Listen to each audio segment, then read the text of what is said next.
And in calling out China, one must not forget the crisis in Italy. 3,405 casualties. It has become the worst hit country after China. And yet, Italy is doing all it can to become a model for every nation threatened by the same enemy. But what it's not doing is ask questions. Is it paying the price for an open society? Whose war is it fighting? And who gets to decide what Italy should be doing right now? Definitely not China. And yet, the Chinese regime's audacity is astounding. Beijing is trying to paint itself as a good Samaritan by deflecting criticism over its handling of the outbreak. Look at some headlines that we've culled out for you.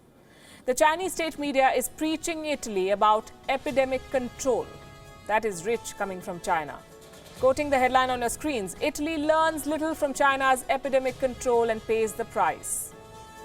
I'm not sure if there is much to learn from China on handling a crisis, but Italy is indeed paying the price for China's negligence. But look at how Beijing is trying to rewrite the narrative. Listen to this now.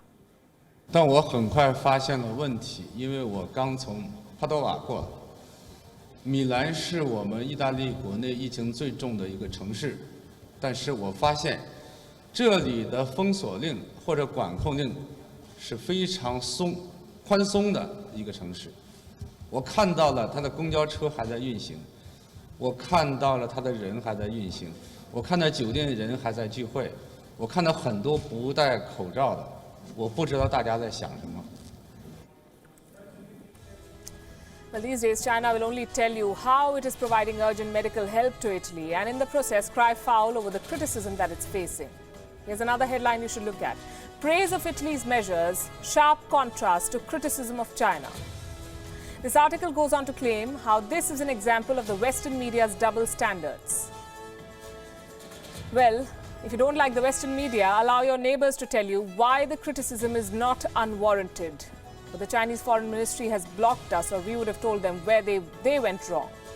They have no stomach for criticism, and that's besides the point at the moment. The point we're making is this: China has no right to preach Italy on what it should be doing. A large number of Italian garment houses had outsourced their manufacturing to Chinese labor, especially from Wuhan. Italy has direct flights from Wuhan. The Italian government may have been too late in waking up to the threat. Although Italy was one of the first countries in Europe to block flights from China, it may have been too late. China knew how rapidly the virus was spreading, and yet it allowed thousands of workers from Wuhan to travel to Italy between December and January. And now it is trying to shower a struggling Italy with aid as part of a diplomatic charm offensive. Beijing is sending medical supplies and millions of masks to Italy.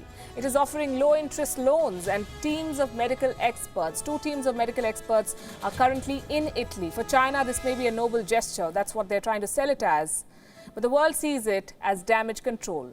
China must first acknowledge the reality of the virus's origin. The world still does not have a foolproof cure. Posing as a savior of other countries who were less prepared will do little to swing public opinion in China's favor.